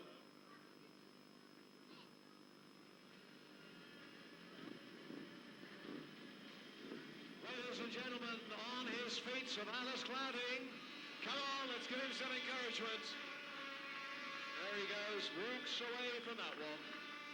And as we've heard David confirm, the rider's back to the line for the restart in a moment. Well, as we talk to you, a very wrecked machine gets carried back into the pits enclosure. So heat 16 a restart. Glad to say all riders are out to take part in the restart. I think it's a change of machines for Joe Screen. I don't quite know what the situation is regarding Savalas clouting, but it was certainly a hard first corner. It's a crucial one for Screen. He's got to win this to keep pace with Chris Louis, and of course I say clouting very much in contention, as is Havelock. So Scott Nicol on gate 1, Savalas clouting gate 2, Joe Screen gate 3, and Gary Havelock gate number 4. Heat 16 a restart.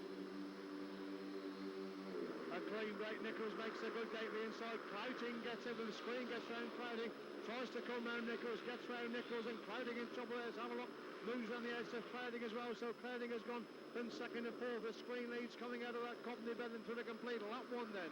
Screen from Nichols, Havelock in third, Clouting in the back and trying to dive inside Havelock coming off that pitch, but Havelock pulls away, and Havelock now having to go at Nichols for that second place. The Screen is pulling away at the front, still Nichols in second. Havelock turns on the pair around the outside of that Coventry bend, comes alongside Nichols, but Nichols then takes the line that Havelock is looking for. It's a good scrap for second place because Screen's pulling a long way clear the front, still Nichols in second, Havelock in third. These two pulling away from Savalas clouting. They move on to 4 this time with Screen well clear then of Nichols. Havelock again having to go at Nichols. Nichols has gone wide. Havelock trying to get through on the inside. Havelock gets through on the inside, then lifts the alarm and leaders very well indeed to stop on, but drops from second to 4. Havelock did well to stop on there. The Screen gets the win. Second is Scott Nichols, and Havelock comes back to get third. My word, Savalas clouds going to that slip because Havelock worked so hard to get inside Scott Nichols, got inside Scott Nichols and couldn't, whether he got too much drive coming at the bottom of that corner, I don't know. He went towards the fence, did very, very well indeed to miss the fence, did well to stop on, and then recovered and snatched third place on the line from Savalas clouding. So win there for Joe Screen, which means that Chris Louis is now going to win the next race to be sure of becoming British champion. So win there for Joe Screen. Second is Scott Nichols, third place Gary Havelock.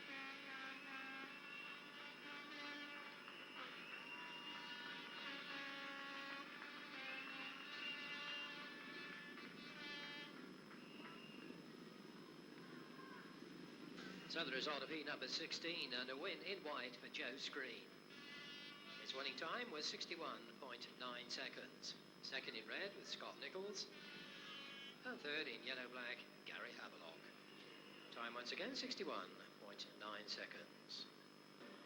All riders have now completed their 4th rides, so let's have a quick run down the individual score chart. First of all, Ray Morton now has 4 points. Gary Stead has 3. Calvin Tatum, 7. Joe Screen, 11. Andy Smith, 7. Savalas clouting, also 7 points. Dave Norris has 3. Glenn Cunningham, 4. Scott Nichols, 6. Chris Louis, a maximum 12 points. Carl Stonier has 4. Scott Nichols, no score. Paul Hurry has 9. Lawrence Hare, 3. Gary Havelock, 8. And Simon Wigg, also on 8 points. We've been talking about Chris Louis about the Grand Prix. Standing with me in the pits is Billy Hamill. Billy, a reasonable evening for you. Yeah, it wasn't bad. Second place, we'll take it. It's very interesting to see the format. We said to Chris Louis earlier on, he went, the big names. Wow, Greg is not there. Yeah, the format is, I don't know, if the public like it, then I think the riders will get on with it, but from a rider's point of view, it's very cutthroat. Yeah, we have noticed. I always feel very sorry for the supporters who maybe have paid to go over to Checo, maybe to support Hans Nielsen, Greg, any of the boys, just watching 2 races and it's time to go home. Well, yeah, I mean, it's like in Checo 2 nights ago, I mean, if you're a Greg Hancock supporter, you only saw him in the first 2 races, and you saw him get 2/3, and then he had to pack his bags and go home. So, from that point of view, it's not such a good format. But it's something to get used to. Whether it's the right way or the wrong way, I think that's up to the public to decide, not for me. Did you enjoy it? That's the main thing. Yeah, I did enjoy it. I mean, it's one of those meetings that you can't wait to get over with, and just hope that you're up there among the top running. And as far as I'm concerned, I'm still in the World Championship race, and I'm looking forward to making the most of that. And that's really my point of view on the situation. All right, from Greg's point of view, or Hans Nielsen, or any of the boys who didn't make the grade, should they continue through the next set of Grand Prix to be in the A or B final, has the damage been done? Is it possible for them to catch up? I think so, because the way the format is, it opens the Grand Prix wide open. Hans Nielsen, Greg Hancock, for instance, in the next Grand Prix will have probably 2 or 3 heats under their belt by the time I will have my first heat. So with that scenario, they will have an advantage, and that's something that I have to adapt to and overcome if you're going to be successful in this Grand Prix system. So like I said, it just opens it opens a can of worms, basically. A can of worms. All right, fine. Well, you've been there once, Billy. You've been world champion. Can you do it again? I think so. I'm still in there, but it's a long, hard season. But I think I'm up there for the running. We wish you well. Thanks for talking to us, Billy Hamill, right here. Thanks, Billy.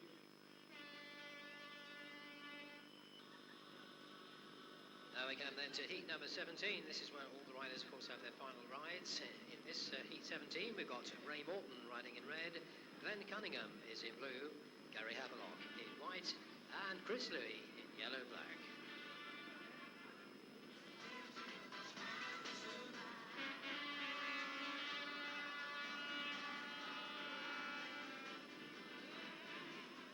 A win here for Chris Louis. We'll see him become British champion for the first time. He got so close last year in that electric one-off with Mark Lorham. Can he do it this year in Heat 17? Joe Screen holds the second place at the moment. Paul Hurry holds the third place with 1 set of rides to go. No real shocks as regards the qualification places. It looks at the fancied men are the ones that are going to go through. So Ray Morton, gate 1, Glenn Cunningham, gate 2, Gary Havelock, gate 3, and Chris Louis, gate number 4. A win here, so we'll see Chris Louis crowned British champion. For the first time, of course, in his career. He's been very close on numerous occasions, but he's put together 4 extremely good rides so far this afternoon.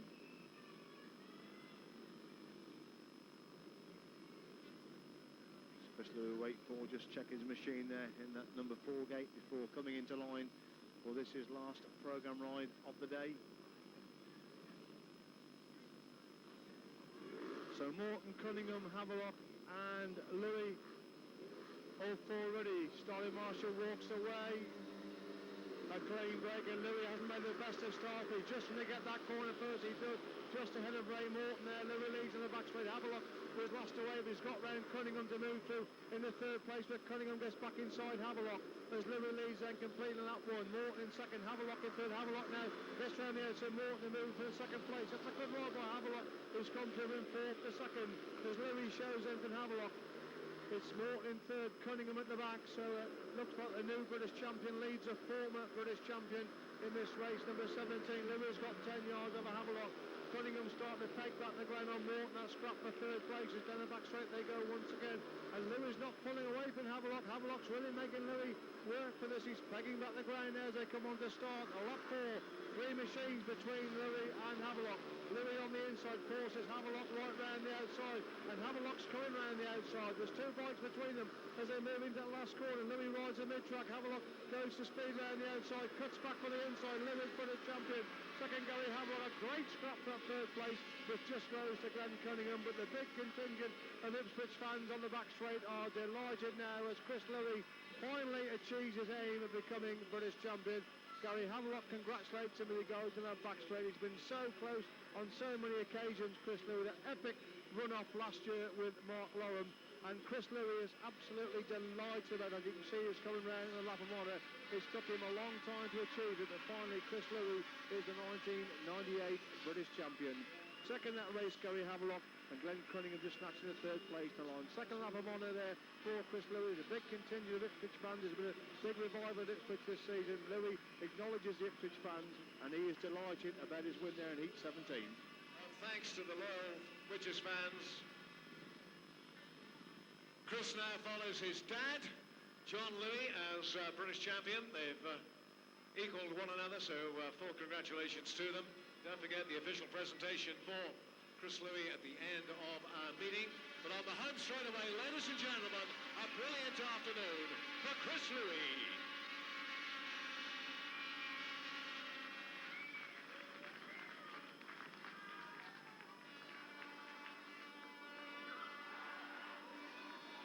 So the result of heat number 17, and the winner in yellow-black, Chris Louis.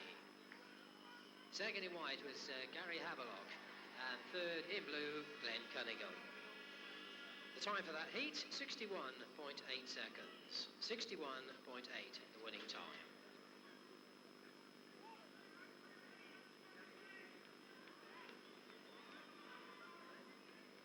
Being a quarter, Stafford Dano, could you please go to the pits gate? And Stafford Dano, please, to the pits gate.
Joe Screen last year.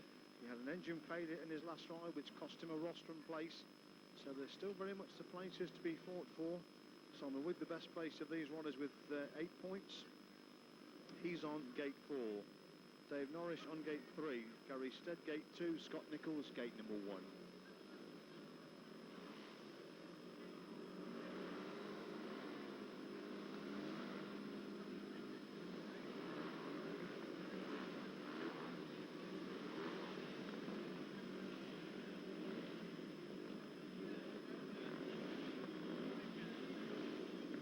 Settle in for heat number 18. Nichols, Stead, Norris and Wig gets a good gate from the outside. Scott Nichols gets it. Nichols takes Wig wide on that first corner. Gary Stead tries to cut back on the inside. Dave Norris trying to follow into it, but Nichols makes a mistake and Wig goes through the gap and leads into that Coventry corner on lap number 1. It's Wig who shows in from Stead. Norris in third. Nichols who led the race on the entry to the first one. Now finds himself in last place at the moment. Wig leads then that back straight once again, and Stead and Norris battling it out for second place. Norris gets inside Stead trying to come round the outside, but Norris takes him really wide. That's pushed Stead wide, and that allowed Nichols to re-grab that third place. So Stead has dropped from second to fourth. The Stead gets back inside Nichols. Nichols back round the outside as Wig leads in that back straight once again. It's still Norris in second.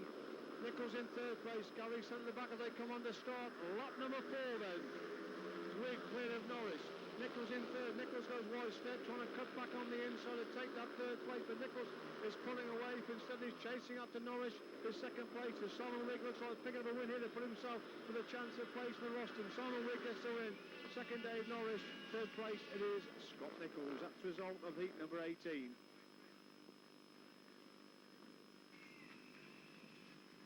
So the result of heat number 18, a win in yellow-black for Simon Wig. And his winning time, 62.3 seconds. Second in white was David Norris, and third in red, Scott Nichols. That time once again, 62.3 seconds.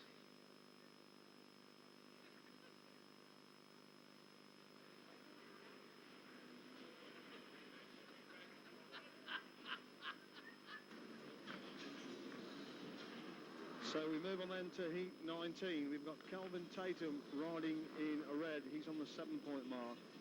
Nick Simmons rides in blue. Paul Hurry on the 9-point mark in white. And Savalas Clouting, who is on the 7-point mark, he's in yellow and black. So the situation is Paul Hurry needs to win this to guarantee at least a third place in the British final. If he's second, he'll tie with Simon Wig. Anything less than second, and he will not feature in the top three. So Tatum on 1, Simmons on 2. Hurry needs a win to be short of at least third place. He's on 3. Savalas Clouds in that last place. His last outing has cost him dearly. He's on the 7-point mark. The most he can get is 10. He's in yellow and black for heat 19.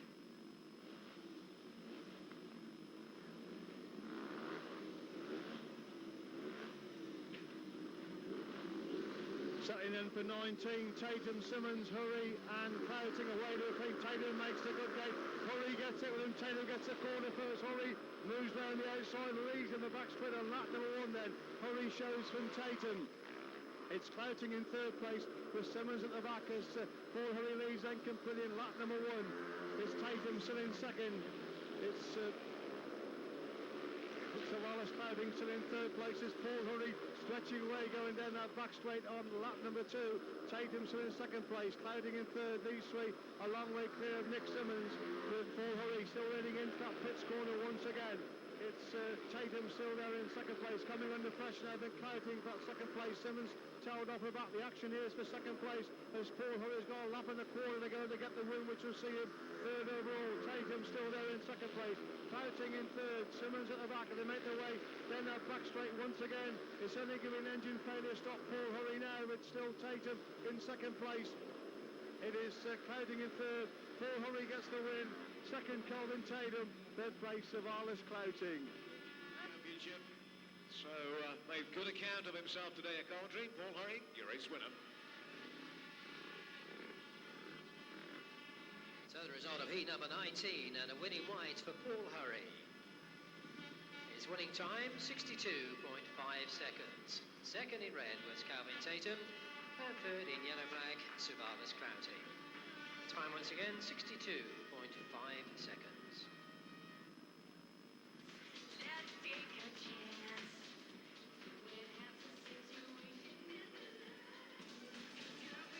So that win there assures Paul Hurry of third place at least. On we go to heat 20 then.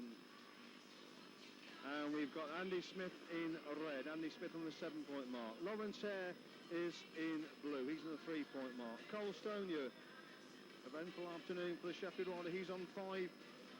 Joe Screen, he is on the 11-point mark. He's in yellow and black. So Screen, if he finishes third here, is definitely going to be in a run-off for second place. He's already got 11 points, so third will give him 12, which will equal Paul Hurry. So anything above third sees Joe Screen finish second in the 1998 British final, which would then give you your complete top first 3 without any run-offs at all. So Andy Smith on gate 1. Lawrence Hare won the last time out, gate 2. Cole Stonia, gate 3. Joe Screen looking for certainly second to be sure of second place. He's on gate number 4.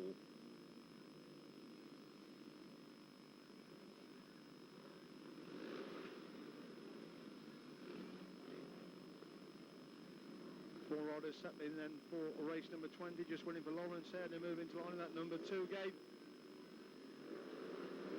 All four ready, away to a clean break, and Screen hasn't made the best of starts. Lawrence Hare has made a tremendous start, leads into that pit stop, but Screen's got a line round the outside, and Screen leads in the back straight then on lap number 1.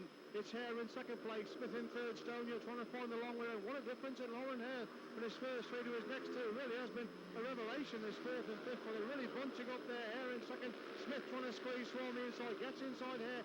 Hare gets back round the outside, Stonia trying to get between these two. The Screen pulling away the front. Now Hare gets shoved out there by Smith. That almost allowed Stonia to get through in the third place, and Stonia does get through the third place. Hare trying to get back round the outside, comes back alongside Stonia again. The Screen continues with his winning ways to the front. It's still Smith in second, Stonia in third, so Lawrence Hare has gone from second to last as Joe Screen starts his last lap. 3 points here, we'll see him in second place in this British final. Joe Screen, a long look over his left shoulder. He's got 20 yards on Andy Smith. Stonia pegging back the ground on Andy Smith as Joe Screen comes in to get the win. Joe Screen gets the win. Second Andy Smith, third place Carl Stonia. So that means Chris Louis is the British champion. Joe Screen finishes in second place, and Paul Hurry gets the third place position.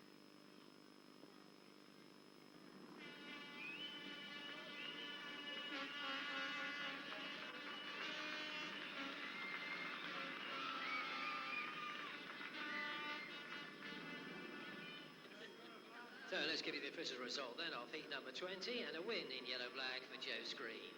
His winning time, 62.9 seconds. Second in red was Andy Smith, and third in white, Carl Stone-Ewer. Time once again, 62.9 seconds.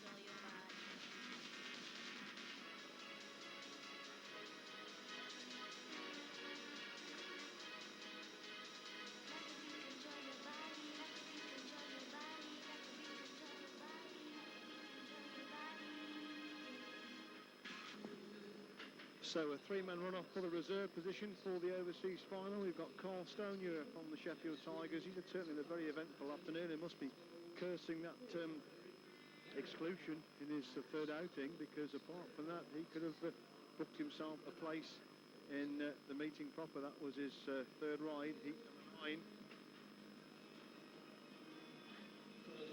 It was a difficult race, but he got Ray Morton in there. I think he may well have pinched the third place off, and that, of course, could have got him into the meeting proper. So he is in red. It's Glenn Cunningham, another Premier League rider from the Peterborough Panthers, in blue. Dave Norris, Elite League rider from the Eastbourne Eagles, he's in white. Three riders racing it out for the reserve berth for the overseas final. And these are important runoffs, because riders do get injured between these meetings, and riders can come in, as is proved this afternoon with the withdrawal of Martin Dugard, the injury to Mark Lawrence, Scott Smith, Gary Stead have come in to the meeting, so there is still a lot to race for these three riders. So the three riders coming in then, we've got Carl Stone-Ewer gate 1, we've got Glenn Cunningham very close to him in a 2 gate, and then Dave Norris is halfway between gates 3 and 4 in this run-off for the reserve position. Three riders ready.